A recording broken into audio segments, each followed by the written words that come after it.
मराठवाड़ा में, पश्चिम महाराष्ट्र में, मुंबई जैसे शहरों इलाकों में आपकी मजबूती हुई। इसके पीछे वजह क्या रही? क्या आप बार बार अपनी मेहनत और अपने कार्यकर्ताओं की मेहनत की दलील दे रहे हैं, जो सियासी सूरत हाल जो बनी चुनाव के दौरान, आप उसको भी वजह मानते हैं या नहीं मानते हैं? क्या सियासी सूरत हाल तो बदल ही नहीं रही, देश में एक ही सूरत हाल है।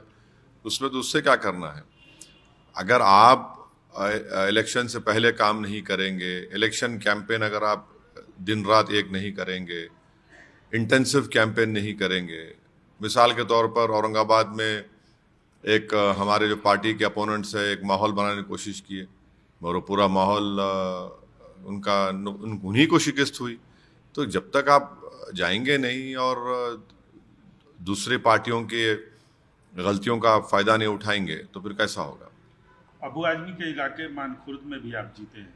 हाँ, वहाँ पर 8 में से शिवाजी मानखुर्द में 8 प्रभाग थे, उसमें से 6 हम लोग कामयाबी हासिल करे।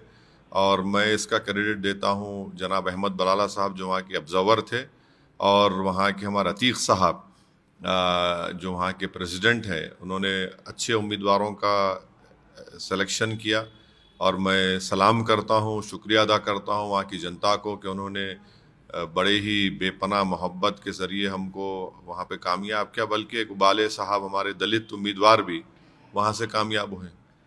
सर, क्या बीएमसी मेयर चुनाव में आप बीजेपी को समर्थन देंगे?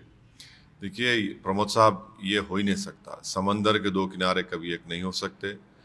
एक हमारे अकोट से 5 कॉरपोरेटर जीते थे। उनको हमने वार्न किया था। पहले उन्होंने हमसे कहा कि गुट बनाते खुद उनको नहीं मालूम था कि बीजेपी है। तो हमने उनसे कहा कि फ़ौरन जाकर आप आपके म्यूनसिपल कमिश्नर लेटर दीजिए। उस ग्रुप से बाहर निकलिए। उन्हें लेटर दिया। बाद में मालूम हुआ कि बीजेपी नेता के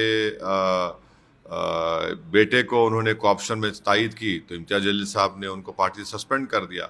और अगर कोई भी, चाहे बीजेपी हो, एकनाथ शिंदे हो या अजित पवार हो, इनके साथ जाएंगे तो पार्टी उनके खिलाफ एक्शन लेगी। हम नहीं जा सकते उनके साथ।